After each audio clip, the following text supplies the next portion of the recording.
Hello students, welcome back. Last class में अपन ने semiconductor पढ़ा। बीएससी सेकंड ईयर इलेक्ट्रॉनिक्स के अंदर सेमीकंडक्टर पढ़ रहे थे और उस सेमीकंडक्टर के अंदर मैंने अभी तक आपको लास्ट क्लास में बताया था कि अर्धचालक दो प्रकार के होते हैं। एक इंट्रिंसिक यानी शुद्ध अर्धचालक या आंतरिक अर्धचालक, और दूसरे होते हैं अशुद्ध या बाह्य एक्सट्रिंसिक सेमीकंडक्टर। इनको बाह्य या अपद्रव्य अर्धचालक कहते हैं।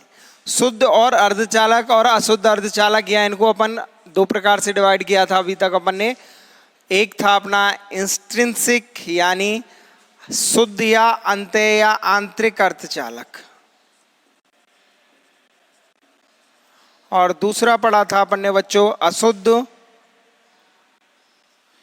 या बाह्य, या इनको अपन ने नाम दिया था अपद्रव्य अर्धचालक। अशुद्ध या बाह्य या अपद्रव्य अर्धचालक। शुद्ध जो नैज सेमीकंडक्टर भी बोलते हैं इनको अपन नैज।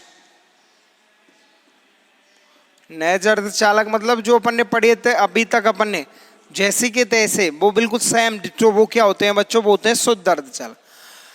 और इनकी चालकता के मान को बढ़ाने के लिए शुद्ध अर्धचालकों या नैज अर्धचालकों की चालकता के मान को बढ़ाने के लिए इनमें कुछ अल्प मात्रा में बाह्य अशुद्धि या बाह्य अशुद्धि तत्व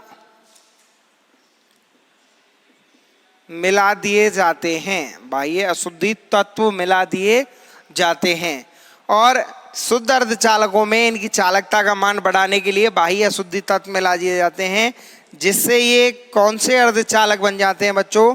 जिससे ये अपद्रव्य अर्धचालकों का निर्माण होता है, यानी बाह्य अर्धचालक बनते हैं, एक्सट्रिंसिक सेमीकंडक्टर बनते हैं। और इनकी चालकता के मान को बढ़ाने के लिए जो इनमें मिलाई गई अशुद्धि है, जो अशुद्धि मिलाते हैं, वो अशुद्धि मिलाने के आधार पर या अशुद्धि मिलाने की प्रक्रिया को क्या कहते हैं अपन? शुद्ध अर्धचालकों में अशुद्धि मिलाने की प्रक्रिया को अपन डोपिंग कहते हैं बच्चों। क्या कहते हैं? डोपिंग। क्यों मिलाते हैं अशुद्धि? इनकी चालकता के मान को बढ़ाने के लिए इनमें अशुद्धि मिलाते हैं। अब बात आती है सर, चालकता को बढ़ाने के लिए अशुद्धि मिला दी, लेकिन अशुद्धि कौन सी मिलाएं? तो इनमें मिलाई गई अशुद्धियों के आधार पर ये अपद्रव्य अर्धचालक भी दो प्रकार के होते हैं। किसके आधार पर? मिलाई गई बाह्य अशुद्धि के आधार पर दो प्रकार के होते हैं। एक तो एन अर्धचालक और एक होता है बच्चों पी अर्धचालक। एक एन सेमीकंडक्टर और एक पी सेमीकंडक्टर। एन सेमीकंडक्टर कब बनता है? एन अर्धचालक बनता है जब नैज अर्धचालक या शुद्ध अर्धचालक, नैज अर्धचालक या शुद्ध अर्धचालक में क्या मिलाएं अपन? अशुद्धि के रूप में पंच संयोजी तत्व। और पंच संयोजी तत्व मतलब जिनकी बाह्यतम कक्षा में कितने इलेक्ट्रॉन होते हैं? 5। तब बनता है एन अर्धचालक। उसका मैंने आपको कारण बताया था कि पंच संयोजी तत्व अपन ने जो मिलाया, बाह्य कक्षा में 5 इलेक्ट्रॉन है, और जो अपना शुद्ध अर्धचालक है उसकी बाह्यतम कक्षा में कितने होते हैं? 4। तो इनमें से जो अपन ने अशुद्धि मिलाई है उसके 5 में से 4 तो इनके साथ बॉन्ड बना लेंगे, एक इलेक्ट्रॉन अतिरिक्त रह जाएगा। हर एक अशुद्धि के साथ एक अतिरिक्त इलेक्ट्रॉन रह जाता है, और इलेक्ट्रॉन पर चार्ज होता है, आवेश होता है नेगेटिव, ऋणात्मक। इसलिए इसमें बच्चों किस चार्ज की मात्रा बढ़ जाती है? ऋणात्मक चार्ज की संख्या या मात्रा बढ़ जाती है। यानी इसमें बहुसंख्यक आवेश वाहक क्या हो जाते हैं?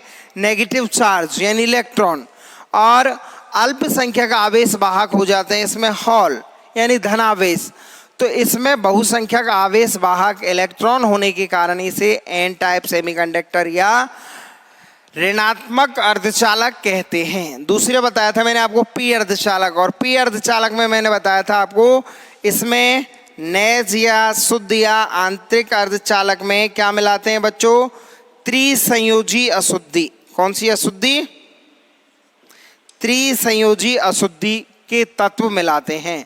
या कौन से तत्व अशुद्धि के रूप में मिलाते हैं? त्रिसंयोजी वाले, यानी जिनकी बाह्यतम कक्षा में कितने इलेक्ट्रॉन होते हैं बच्चों? इनकी बाह्यतम कक्षा में होते हैं 3 इलेक्ट्रॉन। तो जब त्रिसंयोजी बना देते हैं तो नेज की बाह्यतम कक्षा में कितने होते हैं बच्चों? 4 इलेक्ट्रॉन।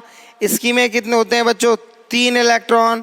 तो ये 3, इनके 3 के साथ तो क्या कर लेते हैं? बॉन्ड बना लेते हैं, लेकिन एक इलेक्ट्रॉन क्या रहता है, रह जाता है, नेज का फ्री रह जाता है। शुद्ध अर्धचालक का एक इलेक्ट्रॉन फ्री रह जाता है।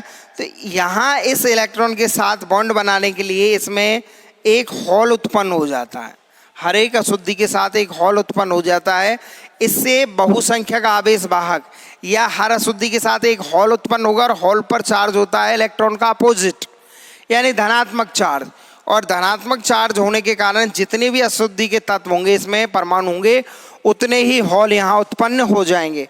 और उतने हॉल जब बच्चों उत्पन्न हो जाएंगे तो उस स्थिति में यहाँ हॉलों की संख्या बढ़ जाएगी, यानी धनात्मक चार्ज की मात्रा बढ़ जाएगी। यानी यहाँ बहुसंख्यक आवेश वाहक क्या हो जाएंगे बच्चों? यहाँ बहुसंख्यक आवेश वाहक हो जाएंगे हॉल। और अल्पसंख्यक आवेश वाहक होंगे इसमें पी अर्धचालक के अंदर इलेक्ट्रॉन। इसलिए अपन इसको क्या कहते हैं? पी मतलब पॉजिटिव या धनात्मक अर्धचालक या पी अर्धचालक कहते हैं। अब आज की क्लास में अपन पढ़ेंगे बच्चों एन व पी अर्धचालकों में आवेश घनत्व का मान। ये अभी तक अपन यहाँ तक पढ़ चुके हैं। अब अपना नेक्स्ट टॉपिक है एन व पी अर्धचालकों में आवेश घनत्व का मान, यानी charge density in N and P semiconductors. N व पी अर्धचालकों में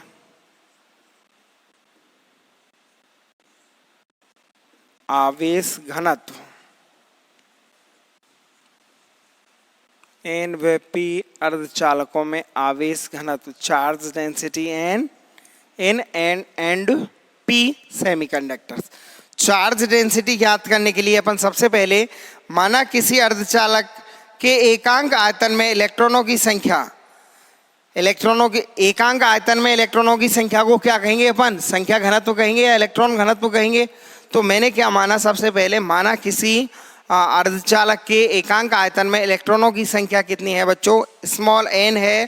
तथा एकांक आयतन में सबसे पहले माना, क्या माना कि इलेक्ट्रॉनों की संख्या एकांक आयतन में, किसी अर्धचालक के एकांक आयतन में इलेक्ट्रॉनों की संख्या। और बच्चों इलेक्ट्रॉनों की संख्या से क्या मतलब है कि इलेक्ट्रॉनों का संख्या घनत्व, इलेक्ट्रॉनों का संख्या घनत्व कितना मान लिया मैंने? Small n. और बच्चों वही एकांक आयतन में हॉलों की संख्या, और हॉलों की संख्या का मतलब हॉल पर क्या चार्ज है? धनावेशित चार्ज होता है, यानी प्रोटॉनों की संख्या। हॉल का मतलब प्रोटॉन, प्रोटॉनों की संख्या। और ये क्या मान ली मैंने बच्चों? पॉजिटिव चार्ज के लिए पी, यानी एकांक आयतन में इलेक्ट्रॉनों की संख्या घनत्व एन और हॉलों का संख्या घनत्व क्या मान लिया बच्चों? मैंने पी मान लिया। सबसे पहले अपन ने माना कि इलेक्ट्रॉनों का संख्या घनत्व स्मॉल एन है और हॉलों का संख्या घनत्व क्या है बच्चों? हॉलों का संख्या घनत्व है पी। तो अर्धचालक के लिए क्या होगा बच्चों?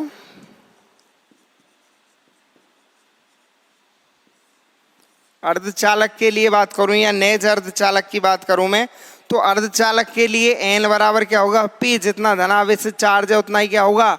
ऋणावेशित चार्ज होगा, यानी एन बराबर क्या होगा? पी। और इससे मैं मानूं कि एन को, नंबर को मैंने माना एन बराबर एन आई बराबर एन पी, यानी शुरू में जितनी संख्या इलेक्ट्रॉनों की एन बराबर पी लिया उतना ही मैंने हॉलों की संख्या ले ली। तो इससे मैं क्या लिख सकता हूँ? इससे लिख सकता हूँ एन पी बराबर एन आई स्क्वायर। ये समीकरण 1 दिया है, ये समीकरण 2। कोई दिक्कत नहीं होनी चाहिए। छोटी सी चीज़ है कि मैंने संख्या घनत्व इलेक्ट्रॉनों का एन माना और हॉलों का पी माना। उससे एन और पी यदि बराबर हुए तो एन बराबर पी बराबर एन आई मान लिया, तो एन पी बराबर एन आई स्क्वायर होगा या नहीं? दोनों का गुना, एन की जगह भी एन आई और पी की जगह भी एन आई, तो इनको गुना करूंगा तो मैं क्या लिख सकता हूँ? N P equal to N I square. किसी अर्धचालक में कुल आवेशों का घनत्व यानी ni होगा। कुल आवेश इलेक्ट्रॉन के ले लो या होलों के ले लो। यदि एन टाइप अर्धचालक में दाता अशुद्धि परमाणुओं का संख्या घनत्व Nd और पी टाइप अर्धचालक के लिए ग्राही अशुद्धि, एन टाइप अर्धचालक की बात करें अपन, एन अर्धचालक के लिए दाता अशुद्धि, और दाता को बोलते हैं अपन दाता मतलब डोनर में दाता अशुद्धि का संख्या घनत्व, दाता अशुद्धि एन टाइप सेमीकंडक्टर के लिए इसका संख्या घनत्व की बात करें, और वो संख्या घनत्व मान रहा हूं मैं बच्चों, क्या माना, कैपिटल Nd है। एन टाइप सेमीकंडक्टर के लिए दाता अशुद्धि का संख्या घनत्व Nd, D for donor N, ठीक है, नंबर ले रहा हूं मैं, घनत्व के लिए एन लिख रहा हूं। और बच्चों इसी प्रकार मैं बात कर रहा हूं किसकी, माना किसी पी टाइप अर्धचालक के लिए ग्राही अशुद्धि परमाणुओं का संख्या घनत्व, पी टाइप के लिए ग्राही अशुद्धि परमाणुओं का संख्या घनत्व।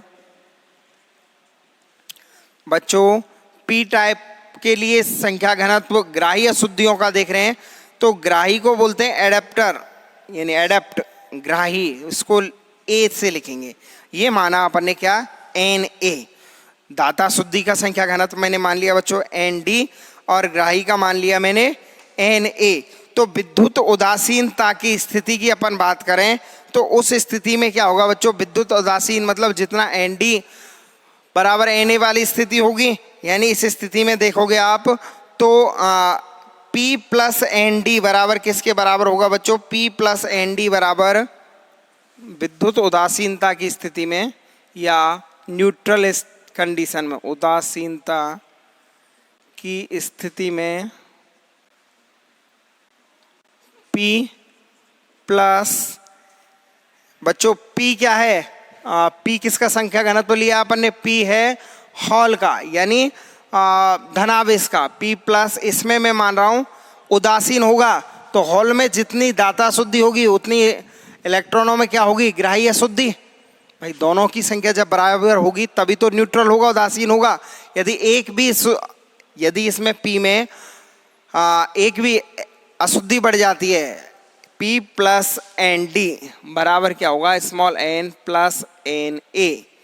देखो P में मैं दाता अशुद्धि और ये n में कौन सी, ग्राही अशुद्धि, ये दोनों बराबर होंगी, तो उस स्थिति में ये क्या होगा बच्चों, उदासीन होगा। और कैसे होगा उदासीन, आप समझ सकते हो। P क्या है, धनावेशित, और n क्या है, ऋणावेशित। D4 क्या है, दाता, दाता शुद्धि मतलब दाता शुद्धि कौन सी है, पंच संयोजी वाली, इलेक्ट्रॉन वाली।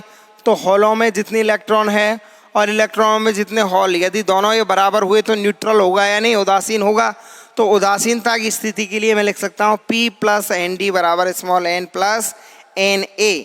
और इसमें मैं अगर इसको दे दूँ समीकरण नंबर 3, तो समीकरण नंबर 3 में आप देखोगे यहाँ पर उदासीनता की स्थिति के लिए समझने के लिए बता रहा हूँ, ये चार्ज कैसा है बच्चों, पॉजिटिव, और ये कितना है, नेगेटिव चार्ज। क्यों हुए उदासीनता मैं बता रहा हूँ, ये n क्या है, नेगेटिव, और ये P क्या, Na क्या है, पॉजिटिव। अब देखना P बराबर n अपन शुरू में लेके चले, n बराबर P लेके चले अपन, n बराबर P समीकरण 1 से, तो ये दोनों धन और ऋण ये वाले n और P बराबर हो गए। अब दूसरी की अपन बात करें, n बराबर Nd, n में यानी नेगेटिव में दाता शुद्धि कितनी है, Nd, Nd कैसी है, दाता शुद्धि, और ये कैसी होगी, नेगेटिव, नेगेटिव है।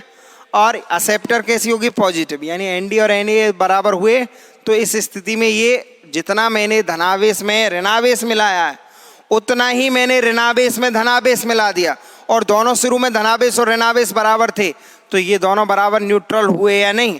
तो इस स्थिति के लिए मैंने ये दे लिया समीकरण नंबर 3। ये कौन सी दे ली, इक्वेशन नंबर 3 दे ली। पहली इक्वेशन में n बराबर P लिया, दूसरी में Np बराबर Na स्क्वायर लिया, और तीसरी को मैंने किया P प्लस Nd बराबर स्मॉल n प्लस Na। इसको क्या दे लिया मैंने, समीकरण नंबर 3 दे लिया। अब मैं समीकरण 2 से लिखना चाहूँ तो P बराबर क्या लिख सकता हूँ समीकरण 2 से, P बराबर Ni स्क्वायर अपॉन, P बराबर Ni square upon n। N P बराबर एन आई स्क्वायर, तो पी बराबर एन आई स्क्वायर अपॉन एन अपन लिख सकते हैं किससे, समीकरण नंबर 2 से। और ये समीकरण 2 से मैंने पी का मान निकाला, इसको क्या कर दूं मैं, समीकरण नंबर 4 दे दूं। आप क्यों निकाल रहे हैं, क्योंकि मैं यहाँ पर क्या बनाना चाहता हूँ बच्चों, इसमें ये पी प्लस एन डी उदासीनता वाली स्थिति है, इसमें मैं संख्या घनत्व, कौन सा संख्या घनत्व जो अपन ने शुरू में लेके चले हैं, शुरू में कौन सा संख्या घनत्व एन आई वाला लेके चले हैं, तो एन और पी के रूप में मैं वो शुरू का संख्या घनत्व के रूप में इसे उदासीनता की स्थिति को लाना चाहता हूं। क्योंकि मुझे क्या क्या करना है, मुझे एन और पी अर्धचालकों में आवेश घनत्व का मान ही ज्ञात करना है। तो इसके लिए मैं अब क्या करूं, समीकरण 3 व 4 से,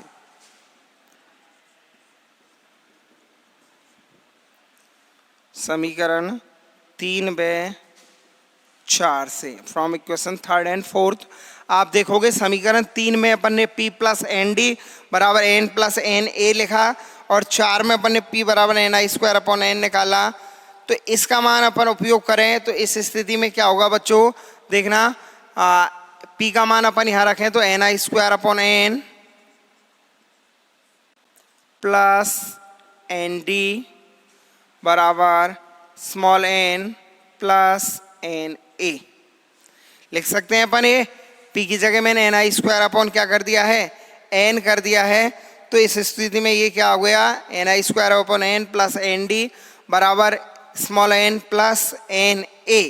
इसको अपन आगे सॉल्व करके लिखें बच्चों, तो इस स्थिति में ये सॉल्व करके लिखने पर क्या बचेगा, आएगा देखना आप, ये होगा बच्चों, देखना N I square plus small n N D equal to, मैं इसको वज्र गुणा, ये पहले मैंने ये वाली टर्म लिख दी, अपॉन एन हो जाएगा, यहाँ से इसको अपॉन एन लिख सकता हूँ, बराबर एन प्लस एन ए। इसको अब मैं लिख सकता हूँ एन आई square plus n capital n d बराबर n square n into n, n square वज्र गुणा कर दिया, n square plus N N A. इसको आगे मैं सॉल्व करके लिखूं बच्चों, तो देखना मैं इसे एन स्क्वायर एन ए इसको भी उधर ही ले जाऊं मैं, तो उस स्थिति में ये क्या बचेगा बच्चों, देखना ये हुआ, इसको अपन लिख सकते हैं, इसको लिख सकते हैं N square plus N N A, इसको इधर ले आया पक्षांतरण करके, minus N N D minus N I square equal to 0 लिख सकते हैं या नहीं।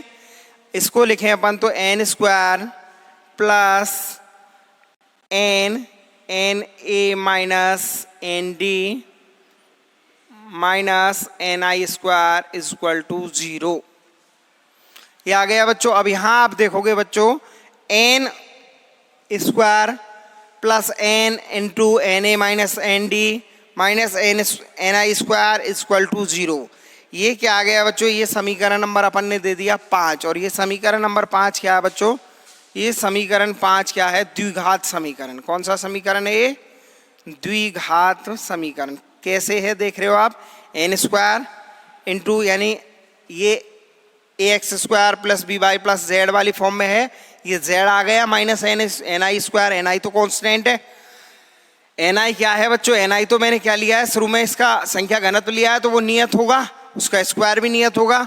तो ये क्या आ गया, ये एक द्विघात समीकरण आ गया, समीकरण नंबर 5। और समीकरण नंबर 5 अपन ने द्विघात समीकरण प्राप्त कर लिया। और इस द्विघात समीकरण के हल की बात करें अपन, तो इसके हल क्या होंगे बच्चों, इसके हल के लिए अपन द्विघात समीकरण का हल जानते हैं क्या होता है, minus B plus minus under square B plus minus under root B square minus 4ac upon 2a। आप यहाँ देखोगे द्विघात समीकरण है, अतः इसके हल, इसके हल क्या होंगे बच्चों, माइनस बी यानी minus of N A minus N D plus minus under root B square का मतलब एन ए माइनस एन डी का whole square minus b square minus 4 a का मान क्या है यहाँ, एन स्क्वायर का गुणांक ए की है, इंटू सी का मान क्या है बच्चों यहाँ,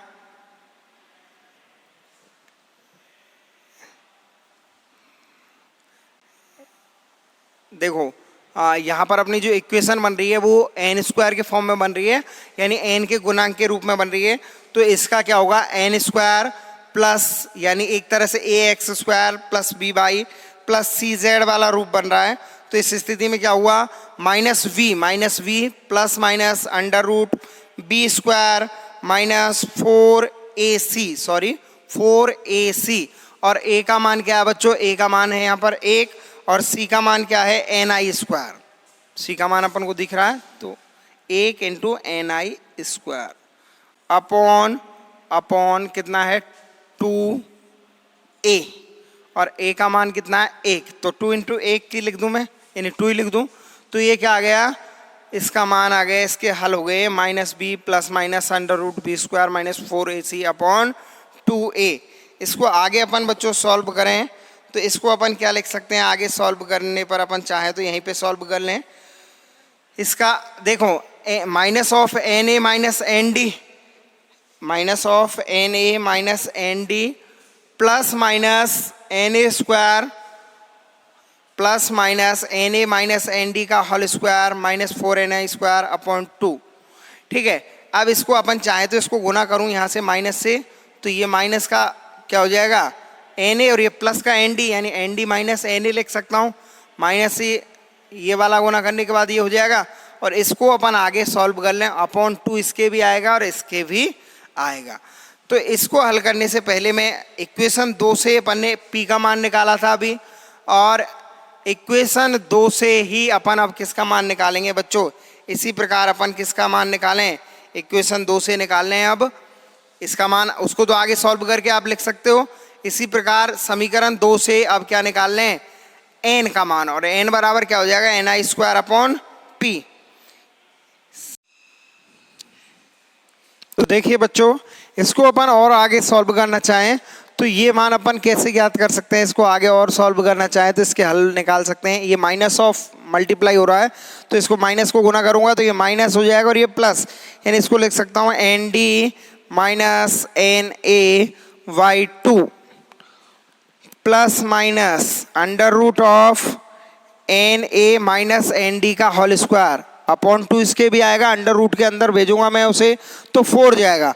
तो ये लिख सकता हूं मैं, देखना बच्चों, एन ए माइनस एन डी का होल स्क्वायर अपॉन 4, चाहो तो इसके अंदर ही स्क्वायर के अंदर ही मैं क्या करूं बच्चों, स्क्वायर के अंदर अपॉन 2 कंप्लीट का स्क्वायर कर दिया तो स्क्वायर हो गया, तो वही 4 का मतलब 2 का स्क्वायर हो गया, माइनस अंडर रूट के अंदर ही 4ni स्क्वायर अपॉन ये वाला 2 जाएगा, अंडर रूट के 4 कैंसिल हो जाएगा, ni स्क्वायर।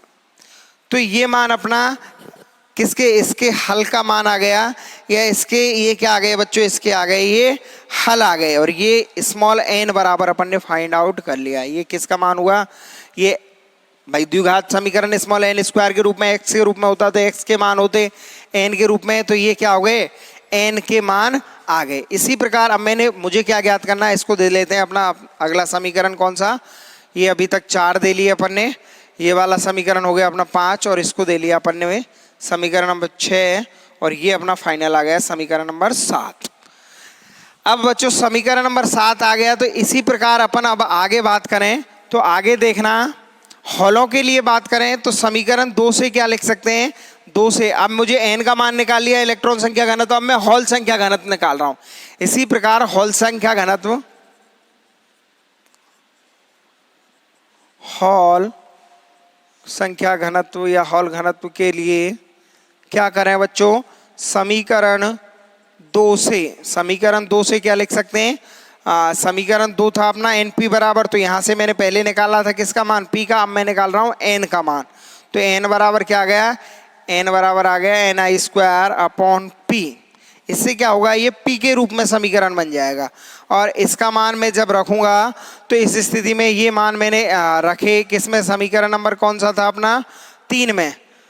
ये वाला समीकरण दे दिया अपन ने 8, यानी समीकरण 3 व 8 से, समीकरण 3 व 8 से क्या बनेगा बच्चों, समीकरण 3 व 8 से आप देख रहे होंगे, समीकरण 3 व 8 से अपना समीकरण बन जाएगा स्मॉल n की जगह क्या बन, यानी P plus N T equal to small n की जगह NI square upon P plus NA। इसको सॉल्व करेंगे आगे तो देखना, वही सॉल्व करने में डायरेक्ट लिख रहा हूँ, P स्क्वायर प्लस PND बराबर NI स्क्वायर प्लस PNA। मैं इसको इधर ले जा रहा हूँ, P स्क्वायर के रूप में द्विघात समीकरण बना रहा हूँ। P स्क्वायर इसको इधर लाया तो ये P माइनस हो जाएगा, तो P कॉमन ले लिया, ND minus NA minus NI square. समीकरण नंबर हो गया ये 9। P के रूप में द्विघात समीकरण आ गया। इसके लिए मैं द्विघात समीकरण के हल ज्ञात करूंगा, तो द्विघात समीकरण के हल देखोगे आप समीकरण नंबर 9 से क्या बनेंगे बच्चों, समीकरण 9 से द्विघात समीकरण के हल क्या होंगे, द्विघात समीकरण के हल, द्विघात समीकरण के हल प्राप्त करें अपन तो क्या प्राप्त होंगे बच्चों, देखना इस समीकरण के हल होंगे अपने P बराबर अपन ज्ञात करें तो माइनस बी, वही श्रीधराचार्य फॉर्मूला माइनस बी, यानी minus of N D minus N a plus minus under root of v square, यानी वी स्क्वायर का मान क्या है बच्चों, N D minus N a का whole square b square minus 4AC, यानी 4A का मान 1 और C का मान NI square 4NI square upon 2 into A का मान 1। इसको आगे ये किसका मान चल रहा है बच्चों, P का मान, तो P बराबर आगे सॉल्व करें तो ये क्या हो गया, देखना माइनस से गुना किया NA माइनस ND, उल्टा हो गया, माइनस का जो था वो प्लस का हो गया गुना करने के बाद, और प्लस वाला माइनस का, plus minus under root minus B plus minus under root V square का मतलब इसको मैं 2 इसके भी अंदर जाएगा तो वो सेम होगा, N D minus N A upon 2 का होल स्क्वायर, इसके भी अंदर जाएगा माइनस NI स्क्वायर। ये क्या बन गया बच्चों, ये बन गया समीकरण नंबर अपना कौन सा 8 तक अपन ने निकाल लिया, 7 हो गया, 8 हो गया, 9 हो गया, ये हो गया अपना समीकरण नंबर 10। और ये किसका मान आ गया बच्चों, ये मान आ गया अपने P का मान, और P का मान क्या हुआ बच्चों, N D minus N A, इसको माइनस से गुना किया तो NA minus N D plus minus under root of N D minus N A upon 2 का whole square minus NI square. ये अपन ने क्या निकाल लिए, इनका मान निकाल लिया, N का और P का मान निकाल लिया। अब N और P का मान निकालने के बाद इसमें अपन अब ज्ञात करेंगे बच्चों इनकी संख्या घनत्व, और संख्या घनत्व कैसे ज्ञात करेंगे, इसके लिए अपन करेंगे ज्ञात क्या बच्चों, एक तो नए जर्द चालक की स्थिति में, नए जर्द चालक की स्थिति में तो वहां दाता और ग्राही अशुद्धि नहीं होगी, तो उस स्थिति में क्या होंगे मान N और P के, और एक ज्ञात करेंगे N अर्धचालक के लिए, N अर्धचालक के लिए ग्राही अशुद्धि होगी, दाता नहीं होगी, और P के लिए दाता होगी, ग्राही नहीं होगी। तो ये समीकरण नंबर 10 से और समीकरण नंबर 7 से, ये समीकरण 7 और 10 अपने P और N के मान हैं, इनसे अपन इनके घनत्व अगली क्लास में ज्ञात करेंगे। आज की क्लास के लिए अपन इतना ही पढ़ पाएंगे। धन्यवाद।